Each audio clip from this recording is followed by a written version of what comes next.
जब तक तुम सबको पकड़े रहोगे तब तक स्वयं को कभी नहीं पकड़ पाओगे। यह सुनने में कठोर लग सकता है, क्योंकि मन ने बचपन से यही सीखा है कि जीवन का अर्थ दूसरों के बीच अपनी जगह बनाना है, लोगों की स्वीकृति प्राप्त करना है, किसी की नजरों में महत्वपूर्ण बन जाना है, किसी के प्रेम का पात्र बन जाना है, किसी के सम्मान का अधिकारी बन जाना है। लेकिन कभी ठहर कर देखना कि इस पूरी यात्रा में तुमने स्वयं को कहां रखा है। तुमने अपने भीतर झांकने के लिए कितना समय निकाला है। तुमने कितनी बार बिना किसी उद्देश्य के, बिना किसी इच्छा के, बिना किसी कल्पना के केवल अपने साथ बैठने का साहस किया है। आश्चर्य की बात यह है कि मनुष्य पूरी पृथ्वी का चक्कर लगा सकता है, हजारों लोगों से मिल सकता है, अनगिनत संबंध बना सकता है, धन, प्रतिष्ठा और उपलब्धियां एकत्र कर सकता है, लेकिन यदि उसने स्वयं को नहीं जाना तो उसकी सारी यात्राएं अधूरी रह जाती हैं। जो स्वयं से अपरिचित है वह चाहे संसार का सबसे सफल व्यक्ति दिखाई दे, भीतर से वह अब भी भटकता हुआ यात्री है। और जो स्वयं को जान लेता है उसके लिए फिर पूरी सृष्टि अपना घर बन जाती है। इसलिए सबसे पहली बात समझो, सबको छोड़ने का अर्थ किसी से घृणा करना नहीं है, किसी से दूर भागना नहीं है, किसी संबंध को तोड़ देना नहीं है। छोड़ने का अर्थ केवल इतना है कि अब तुम्हारा केंद्र बाहर नहीं रहेगा। अब तुम्हारी चेतना दूसरों की राय, दूसरों की स्वीकृति और दूसरों की अपेक्षाओं के इर्द गिर्द नहीं घूमेगी। अब तुम्हारी यात्रा भीतर की ओर मुड़ेगी, क्योंकि जिस दिन दिशा बाहर से भीतर हो जाती है उसी दिन जीवन का वास्तविक आरंभ होता है। मन बड़ा चतुर है, वह तुम्हें कभी स्वयं के पास नहीं आने देगा। वह हर दिन कोई नया बहाना बना देगा। कभी कहेगा कि अभी परिवार की जिम्मेदारियां हैं, कभी कहेगा कि अभी धन कमाना आवश्यक है, कभी कहेगा कि अभी उम्र नहीं हुई, कभी कहेगा कि पहले सब कुछ व्यवस्थित हो जाए फिर आत्मा की बात करेंगे। लेकिन क्या तुमने देखा है कि यह फिर कभी आता ही नहीं? एक इच्छा पूरी होती है तो दूसरी सामने खड़ी मिलती है, एक लक्ष्य प्राप्त होता है तो दूसरा बुलाने लगता है, जीवन बीतता चला जाता है, लेकिन स्वयं से मिलने का अवसर टलता ही रहता है। यह टलना ही सबसे बड़ा दुर्भाग्य है। मृत्यु का भय उतना बड़ा नहीं जितना इस बात का कि जीवन बीत जाए और तुम अपने भीतर के उस मौन से कभी परिचित ही न हो सको, जो जन्म से पहले भी था और मृत्यु के बाद भी रहेगा। शरीर बदलता है, परिस्थितियां बदलती हैं, संबंध बदलते हैं, विचार बदलते हैं, लेकिन तुम्हारे भीतर एक ऐसा साक्षी है जो कभी नहीं बदलता। वही तुम्हारा वास्तविक स्वरूप है। उसी को जानने के लिए सबको छोड़ना पड़ता है, लोगों को नहीं। उनके प्रति अपनी मानसिक पकड़ को छोड़ना पड़ता है, अपेक्षाओं को छोड़ना पड़ता है, उस भीड़ को छोड़ना पड़ता है जो भीतर लगातार बोलती रहती है। तुम्हारा अधिकांश दुख किसी घटना से नहीं आता, वह इस कारण आता है कि तुमने अपना सुख किसी और के हाथों में रख दिया है। तुम चाहते हो कि कोई तुम्हें समझे, कोई तुम्हें स्वीकार करे, कोई तुम्हारी प्रशंसा करे, कोई तुम्हें कभी न छोड़े। लेकिन जो स्वयं अस्थिर है वह तुम्हें स्थिरता कैसे देगा? जो स्वयं अपने भीतर अधूरा है वह तुम्हें पूर्णता कैसे देगा? दो अधूरे लोग मिलकर पूर्ण नहीं हो सकते। वे केवल एक दूसरे की अधूरापन कुछ समय के लिए भुला सकते हैं। इसलिए संबंधों में जितना प्रेम दिखाई देता है उससे कहीं अधिक भय छिपा होता है। खो देने का भय, बदल जाने का भय, अकेले रह जाने का भय। और जहां भय है वहां स्वतंत्रता नहीं हो सकती। जहां स्वतंत्रता नहीं है वहां प्रेम केवल नाम भर रह जाता है। सच्चा प्रेम तब जन्म लेता है जब तुम पहले स्वयं में पूर्ण हो जाते हो। तब तुम्हें किसी की आवश्यकता नहीं रहती, लेकिन तुम्हारे भीतर से करुणा स्वतः बहने लगती है। तब तुम किसी को बांधते नहीं, किसी पर अधिकार नहीं जताते, किसी से अपनी रिक्तता भरने की अपेक्षा नहीं करते। तब तुम्हारा प्रेम नदी की तरह होता है, जो बहती है क्योंकि उसका स्वभाव बहना है, न कि इसलिए कि उसे समुद्र से कोई पुरस्कार मिलेगा। अकेले होने से मत डरो। अकेलापन और एकांत में उतना ही अंतर है जितना अंधकार और शांत रात्रि में। अकेलापन तब होता है जब तुम स्वयं से भाग रहे होते हो और कोई साथ नहीं होता। एकांत तब होता है जब तुम स्वयं के साथ इतने गहरे उतर चुके होते हो कि किसी और की उपस्थिति आवश्यक नहीं रह जाती। तब वृक्ष भी साथी बन जाते हैं, हवा भी संवाद करने लगती है, आकाश भी तुम्हारे भीतर उतर आता है। तब मौन खाली नहीं लगता बल्कि संगीत से भरा हुआ प्रतीत होता है। यह अनुभव बाहर से नहीं आता, भीतर से जन्म लेता है। इसलिए यदि कभी जीवन तुम्हें अकेला कर दे तो उसे दुर्भाग्य मत समझना। हो सकता है अस्तित्व ने पहली बार तुम्हें वह अवसर दिया हो जिसका तुम अनजाने में वर्षों से इंतजार कर रहे थे, क्योंकि भीड़ में स्वयं को सुनना कठिन है। शोर में अंतरात्मा की धीमी आवाज खो जाती है। जब बाहरी आवाजें कम होती हैं तभी भीतर का सत्य धीरे धीरे प्रकट होने लगता है। मन बार बार कहेगा कि कुछ बनो, कुछ साबित करो, कुछ प्राप्त करो। लेकिन क्या तुमने कभी यह भी पूछा कि जो यह सब करना चाहता है वह कौन है? यदि इस प्रश्न को पूरी ईमानदारी से पूछ लिया जाए तो आधी यात्रा वहीं समाप्त हो जाती है, क्योंकि तब पता चलता है कि जिसे तुम मैं समझते थे वह तो स्मृतियों का संग्रह है, दूसरों द्वारा दिए गए नामों का बोझ है, समाज की बनाई हुई पहचान है। बचपन से जो कुछ सुनते आए वही तुम्हारी पहचान बन गई। किसी ने कहा तुम योग्य हो, किसी ने कहा अयोग्य हो, किसी ने कहा सफल बनो, किसी ने कहा महान बनो। धीरे धीरे तुमने उन सभी आवाजों को अपना स्वर समझ लिया, लेकिन तुम्हारा वास्तविक स्वर अभी भी उन सब के पीछे शांत बैठा प्रतीक्षा कर रहा है। वह न सफलता से बदलता है, न असफलता से। न प्रशंसा उसे बड़ा बनाती है, न आलोचना छोटा करती है। वह केवल देखता है। वही साक्षी है, वही शुद्ध चेतना है। उसी तक पहुंचना जीवन की सबसे बड़ी उपलब्धि है। जब तुम स्वयं पर ध्यान देना शुरू करते हो तब धीरे धीरे एक अद्भुत परिवर्तन घटित होने लगता है। पहले जो बातें तुम्हें बेचैन कर देती थीं, वे अब केवल आती जाती लहरों जैसी दिखाई देने लगती हैं। पहले किसी के शब्द तुम्हें घायल कर देते थे, अब वे हवा की तरह गुजर जाते हैं। पहले भविष्य का भय और अतीत का बोझ तुम्हें दबाए रखते थे, अब वर्तमान क्षण का प्रकाश इतना प्रबल हो जाता है कि अतीत की छाया और भविष्य का धुंधलापन स्वयं मिटने लगता है। तब जीवन कोई समस्या नहीं रह जाता, बल्कि एक रहस्य बन जाता है, ऐसा रहस्य जिसे हल नहीं करना, केवल जीना है। और जो जीवन को जीना सीख लेता है वही पहली बार वास्तव में जीता है। जीवन का सबसे बड़ा भ्रम यह है कि मनुष्य सोचता है जब सब कुछ ठीक हो जाएगा तब वह शांत हो जाएगा। लेकिन कभी ध्यान से देखो, क्या ऐसा किसी के साथ हुआ है? जिसने धन मांगा, धन मिला तो सुरक्षा की चिंता शुरू हो गई। जिसने सम्मान चाहा, सम्मान मिला तो उसे खो देने का भय जन्म ले लिया। जिसने प्रेम मांगा, प्रेम मिला तो बिछड़ने की आशंका भीतर घर कर गई। ऐसा लगता है जैसे मन हर उपलब्धि के साथ एक नया दुख भी उपहार में दे देता है। इसीलिए समस्या वस्तुओं में नहीं है, परिस्थितियों में नहीं है, लोगों में नहीं है। समस्या उस मन में है जो हर क्षण किसी न किसी सहारे की तलाश में भटकता रहता है। वह स्वयं पर खड़ा होना ही नहीं चाहता। उसे हमेशा कोई न कोई बैसाखी चाहिए, कभी संबंध, कभी पहचान, कभी धर्म, कभी भीड़। लेकिन जो चेतना अपने पैरों पर खड़ी नहीं हो सकती, वह सत्य के द्वार तक कभी नहीं पहुंचती। सत्य केवल उसी के सामने अपने रहस्य खोलता है जो अकेला चलने का साहस करता है। इसलिए यदि भीतर जाने की यात्रा करनी है तो सबसे पहले उन अदृश्य बैसाखियों को पहचानो जिनके बिना तुम स्वयं को अधूरा समझते हो। जब वे गिरने लगती हैं तभी भीतर का वास्तविक आधार प्रकट होता है। ये मत सोचो कि स्वयं पर ध्यान देने का अर्थ संसार से भाग जाना है। भागना तो डर का दूसरा नाम है। यदि कोई जंगल चला जाए लेकिन अपने विचार साथ ले जाए तो जंगल भी बाजार बन जाएगा। और यदि कोई बाजार के बीच बैठकर भी अपने भीतर उतर जाए तो वही स्थान ध्यान का मंदिर बन सकता है।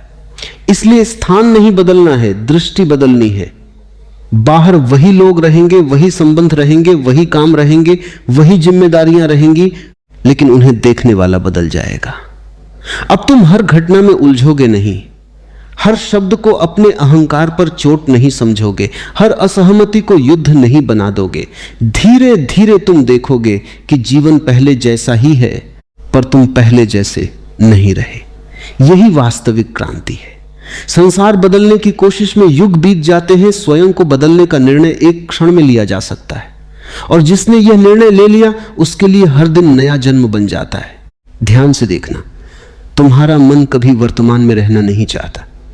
वह या तो बीते हुए समय की राख कुरेदता रहता है या आने वाले कल के महल बनाता रहता है।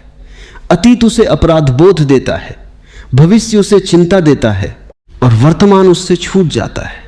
यही मन की सबसे बड़ी चाल है, क्योंकि वर्तमान में यदि तुम पूरी तरह जाग गए तो मन की सत्ता समाप्त होने लगेगी। मन स्मृतियों और कल्पनाओं पर जीवित रहता है। वर्तमान उसकी मृत्यु है, इसलिए वह हर क्षण तुम्हें कहीं और ले जाना चाहता है।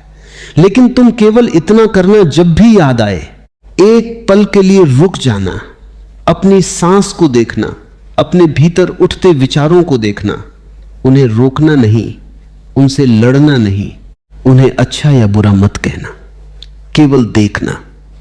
यह देखना ही धीरे धीरे उस साक्षी को जगा देता है जो अब तक विचारों की भीड़ में सोया हुआ था। जिस दिन देखने वाला जाग गया उसी दिन विचारों का साम्राज्य टूटना शुरू हो जाता है।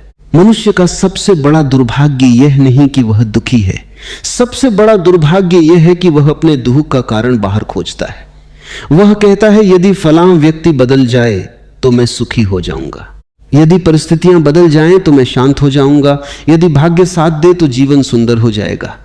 लेकिन ऐसा सोचते सोचते पूरा जीवन बीत जाता है। बाहर कुछ बदलता भी है, फिर भी भीतर वही बेचैनी बनी रहती है, क्योंकि जिस स्रोत से दुहक उठ रहा है उसे कभी देखा ही नहीं गया। भीतर एक लगातार चलती हुई मांग है, मुझे और चाहिए, मुझे अलग चाहिए, मुझे अधिक चाहिए। यही मांग अशांति का बीज है। जिस दिन यह मांग थोड़ी देर के लिए भी शांत हो जाती है, उसी क्षण बिना किसी कारण के आनंद प्रकट होने लगता है। तब समझ में आता है कि आनंद किसी उपलब्धि का परिणाम नहीं था, वह तो पहले से भीतर उपस्थित था। इच्छाओं का शोर उसे ढंके हुए था। जब तुम सबको छोड़ने की बात सुनते हो तो मन डर जाता है, उसे लगता है कि अब जीवन सूना हो जाएगा। लेकिन सत्य इसके ठीक विपरीत है।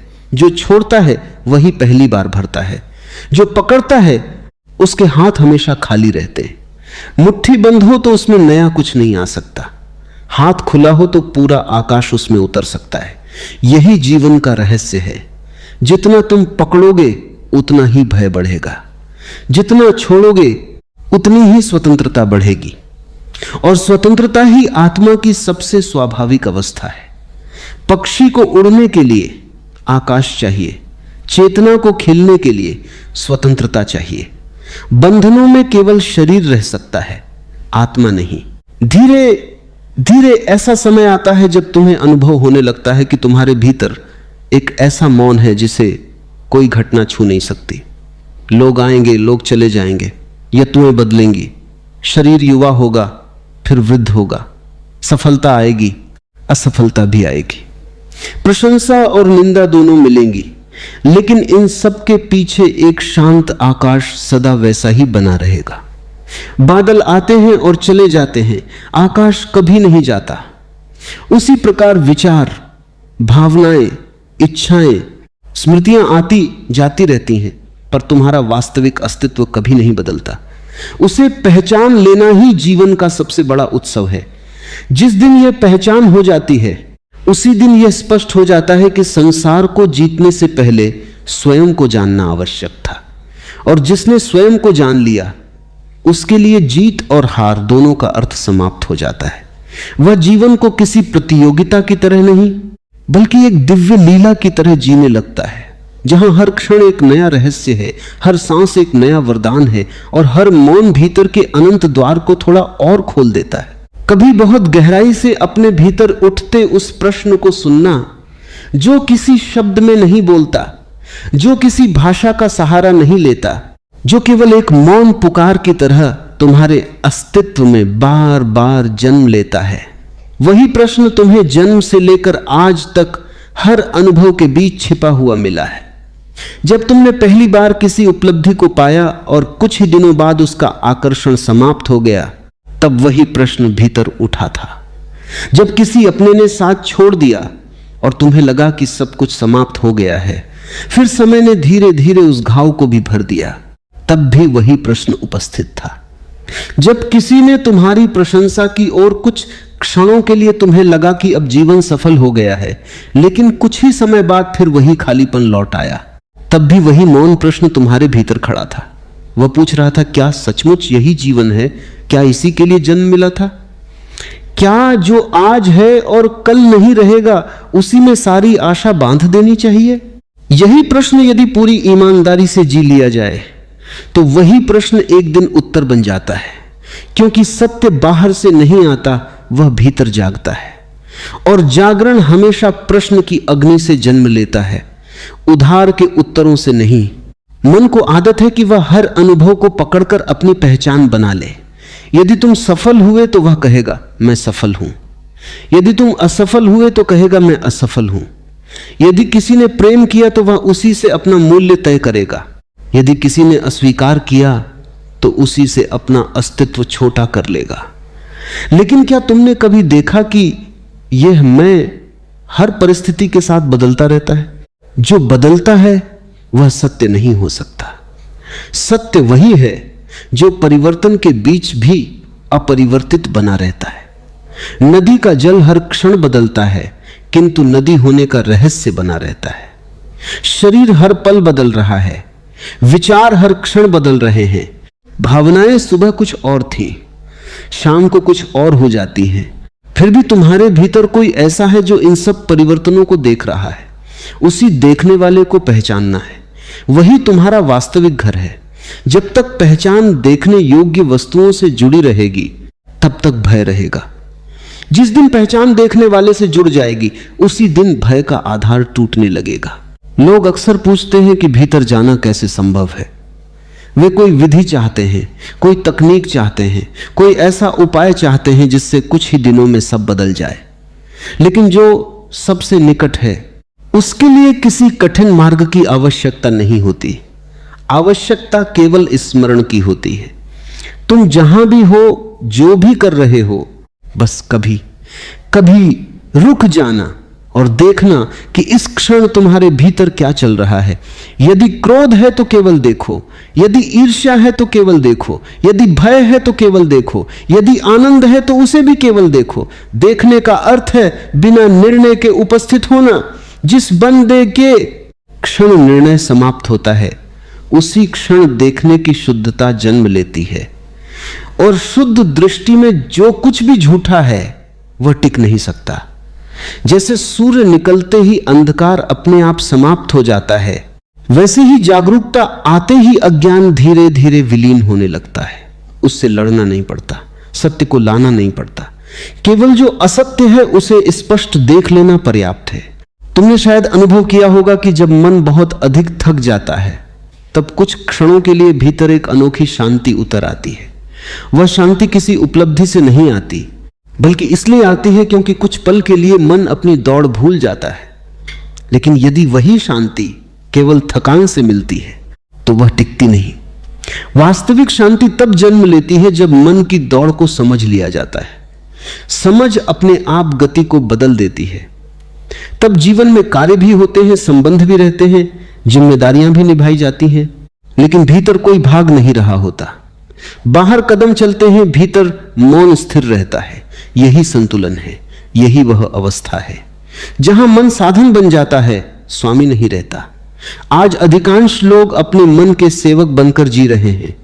विचार जहां ले जाते हैं वहीं चले जाते हैं। इच्छा जिस दिशा में खींचती है उसी दिशा में बह जाते हैं। लेकिन जिसने अपने भीतर के साक्षी को पहचान लिया उसके लिए मन एक उपयोगी उपकरण बन जाता है। वह उसका उपयोग करता है, उससे संचालित नहीं होता। संसार को छोड़ने की आवश्यकता नहीं है, क्योंकि संसार समस्या नहीं है। समस्या यह है कि तुम हर वस्तु, हर व्यक्ति और हर घटना में अपना प्रतिबिंब खोजते हो। तुम चाहते हो कि सब तुम्हारी इच्छा के अनुसार हो, लेकिन जीवन किसी की इच्छा से नहीं चलता। अस्तित्व का अपना संगीत है, अपनी लय है, अपना प्रवाह है। जब तुम उस प्रवाह से संघर्ष करते हो तब पीड़ा जन्म लेती है। जब तुम उसी प्रवाह के साथ बहना सीख लेते हो तब वही जीवन एक उत्सव बन जाता है।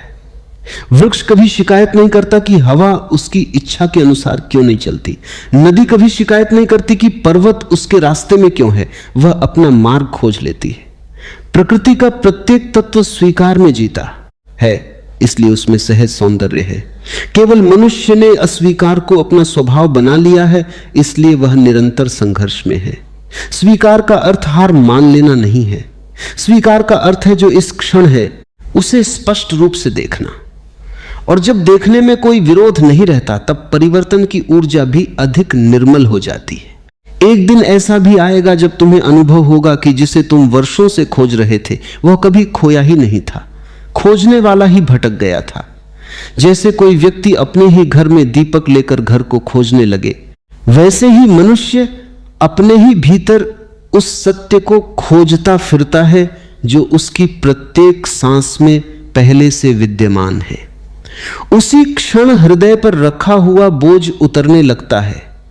जीवन किसी लक्ष्य तक पहुंचने की दौड़ नहीं रह जाता, बल्कि प्रत्येक क्षण को पूर्णता से जीने की कला बन जाता है।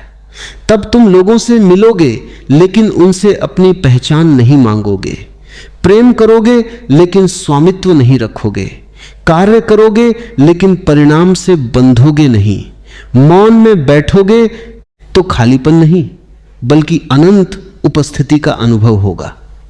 और तब समझ में आएगा कि सबको छोड़ने का वास्तविक अर्थ लोगों को छोड़ना नहीं था, बल्कि उस भ्रम को छोड़ना था कि कोई दूसरा तुम्हें पूर्ण कर सकता है। जिस दिन यह भ्रम टूट जाता है उसी दिन भीतर का द्वार खुल जाता है। वहां न कोई भय बचता है, न कोई आग्रह, न कोई कमी। वहां केवल एक शांत निर्मल असीम उपस्थिति रहती है जो न जन्म लेती है न मिटती है, केवल सदा से है और सदा रहेगी। जिस दिन तुम सचमुच स्वयं पर ध्यान देना आरंभ कर देते हो उसी दिन तुम्हारे जीवन की दिशा बदल जाती है, क्योंकि तब पहली बार तुम ये देख पाते हो कि अब तक तुमने जो कुछ भी किया उसका अधिकांश भाग केवल दूसरों की आंखों में अच्छा दिखाई देने के लिए था। तुम्हारे निर्णय तुम्हारे नहीं थे, तुम्हारे सपने तुम्हारे नहीं थे, तुम्हारी इच्छाएं भी पूरी तरह तुम्हारी नहीं थीं। वे धीरे धीरे समाज, परिवार, परंपराओं, भय और तुलना की परतों से बनती चली गई थी। तुमने उन्हें अपना समझ लिया, क्योंकि बचपन से तुम्हें कभी यह अवसर ही नहीं मिला कि तुम स्वयं से पूछ सको, मैं वास्तव में क्या हूं, मैं किस दिशा में बहना चाहता हूं, मेरा स्वभाव क्या है। मनुष्य का सबसे बड़ा दुर्भाग्य यही है कि वह स्वयं को जाने बिना पूरी दुनिया को जानने निकल पड़ता है। वह तारों की दूरी माप लेता है, समुद्र की गहराई नाप लेता है, पर्वतों की ऊंचाई जीत लेता है, लेकिन अपने ही अंतर्मन की दहलीज पर कभी नहीं पहुंचता।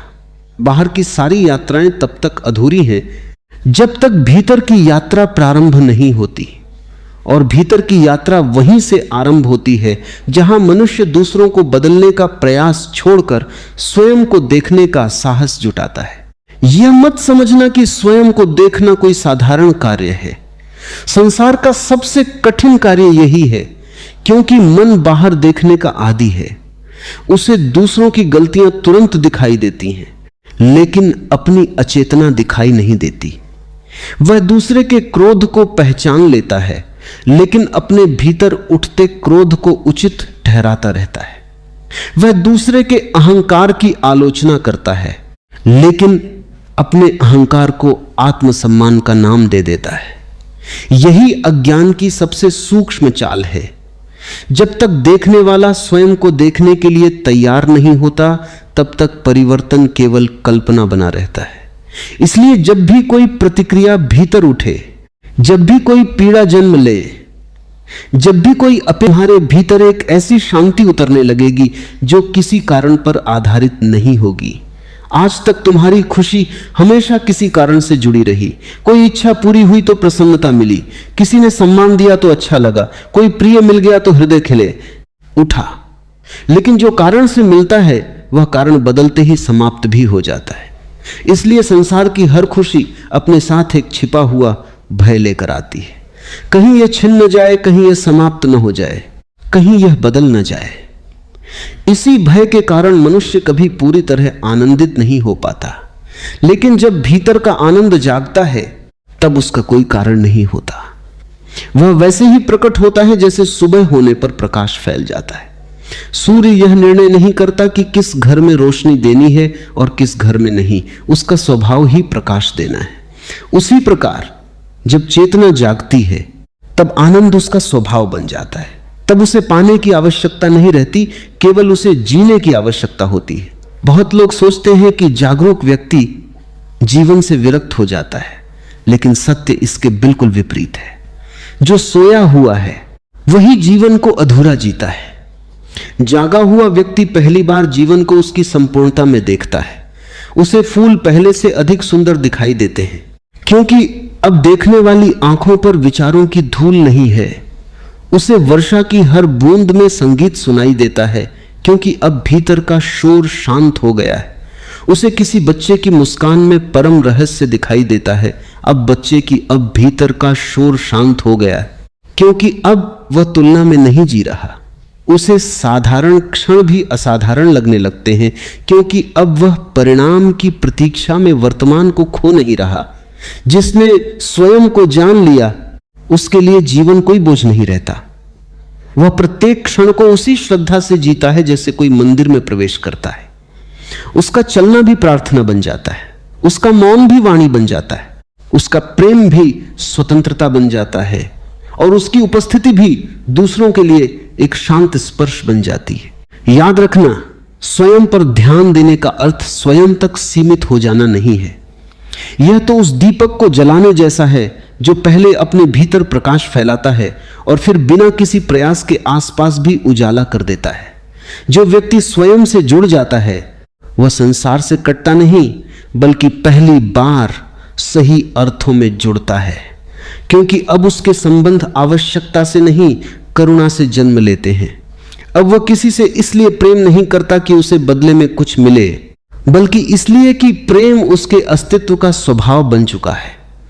अब वह किसी को बदलने की कोशिश नहीं करता, क्योंकि उसने देख लिया है कि परिवर्तन केवल भीतर से जन्म लेता है। अब वह किसी पर अधिकार नहीं जमाता, क्योंकि उसने अनुभव कर लिया है कि जहां अधिकार है वहां प्रेम नहीं ठहर सकता। अब वह किसी से ईर्ष्या नहीं करता, क्योंकि उसने जान लिया है कि प्रत्येक जीवन अपने अद्वितीय मार्ग पर चल रहा है। वृक्ष यदि नदी बनने की कोशिश करे तो न वृक्ष बचेगा न नदी मिलेगी। फूल यदि पर्वत बनने का स्वप्न देखने लगे तो उसका खिलना ही रुक जाएगा। अस्तित्व ने हर प्राणी को उसकी अपनी लय दी है, उसी लय में जीना ही धर्म है। और जब एक दिन तुम्हारी सारी खोज, सारी बेचैनी, सारे प्रश्न धीरे धीरे मौन में विलीन होने लगेंगे, तब तुम्हें किसी घोषणा की आवश्यकता नहीं होगी कि तुमने कुछ पा लिया है। जो पा लेता है वह बोलने की जल्दी में नहीं रहता, उसके जीवन से ही उसकी उपलब्धि झलकने लगती है।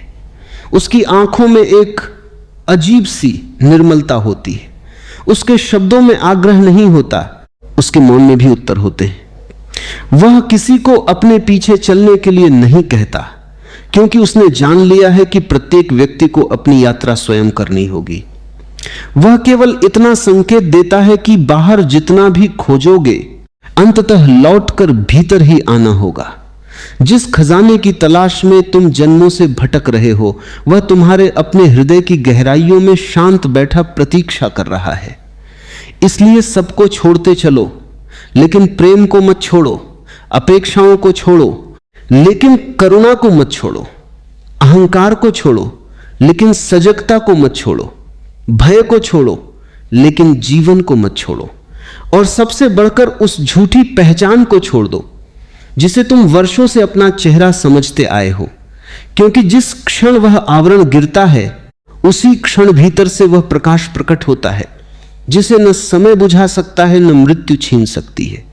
वही तुम्हारा वास्तविक स्वरूप है, वही तुम्हारा शाश्वत घर है, वही वह मौन है जिसकी खोज में मनुष्य अनगिनत दिशाओं में भटकता रहा, जबकि वह सदैव उसके अपने अस्तित्व की धड़कनों के बीच, हर सांस के साथ, हर क्षण अत्यंत निकट उपस्थित था। मनुष्य का सबसे बड़ा भ्रम यह नहीं कि वह सत्य को नहीं जानता, बल्कि यह है कि वह स्वयं को जानने से पहले ही यह मान बैठता है कि वह स्वयं को जानता है। यही भ्रम उसके सारे दुखों की जड़ बन जाता है, जब कोई पूछता है तुम कौन हो, तो उत्तर तुरंत आ जाता है, नाम, परिवार, काम, पहचान, उपलब्धियां, संबंध। लेकिन इनमें से कौन सी चीज ऐसी है जो जन्म के साथ आई थी और मृत्यु के बाद भी साथ जाएगी? यदि सब कुछ समय के साथ बदल जाने वाला है, तो फिर तुम्हारा वास्तविक परिचय क्या है? इसी प्रश्न से भीतर की यात्रा प्रारंभ होती है। जब तक यह प्रश्न केवल बुद्धि में रहता है, तब तक वह दर्शन है। लेकिन जिस दिन यही प्रश्न हृदय में उतर जाता है, उसी दिन साधना आरंभ हो जाती है, क्योंकि तब मन उत्तर नहीं खोजता, स्वयं को खोजने लगता है। और जो स्वयं को खोजने निकल पड़ा, उसके लिए संसार की प्रत्येक घटना एक दर्पण बन जाती है। ध्यान से देखना, जीवन कभी तुम्हारे विरुद्ध नहीं था। तुम्हें ऐसा इसलिए लगता रहा क्योंकि तुम जीवन से वही चाहते रहे जो तुम्हारी कल्पनाओं ने तय किया था। अस्तित्व की अपनी गति है, अपना संगीत है, अपनी लय है। नदी कभी पर्वत से लड़ती नहीं, वह उसे स्वीकार करके अपना मार्ग बना लेती है। हवा वृक्षों से संघर्ष नहीं करती, उन्हें छूकर आगे बढ़ जाती है।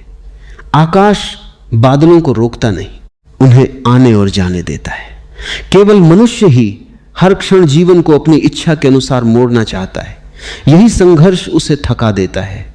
जिस दिन तुमने जीवन के साथ युद्ध करना छोड़ दिया, उसी दिन पहली बार तुमने जीवन को जीना शुरू किया। तब घटनाएं वैसी ही रहेंगी, लेकिन उनका अर्थ बदल जाएगा। जो पहले बाधा लगता था, वही अब शिक्षा बन जाएगा। जो पहले पीड़ा लगता था, वही अब जागने का निमंत्रण बन जाएगा। तुमने कभी यह देखा है कि जब मन शांत होता है, तब छोटी सी बात भी कितनी सुंदर लगने लगती है। उगते हुए सूर्य की पहली किरण, किसी पक्षी का गीत, हवा का एक हल्का स्पर्श, पेड़ों के पत्तों की सरसराहट, ये सब पहले भी थे, लेकिन तुमने इन्हें कभी देखा नहीं, क्योंकि देखने वाला हमेशा अपनी चिंताओं में खोया हुआ था। जो भीतर अनुपस्थित है, वह बाहर की सुंदरता को नहीं देख सकता।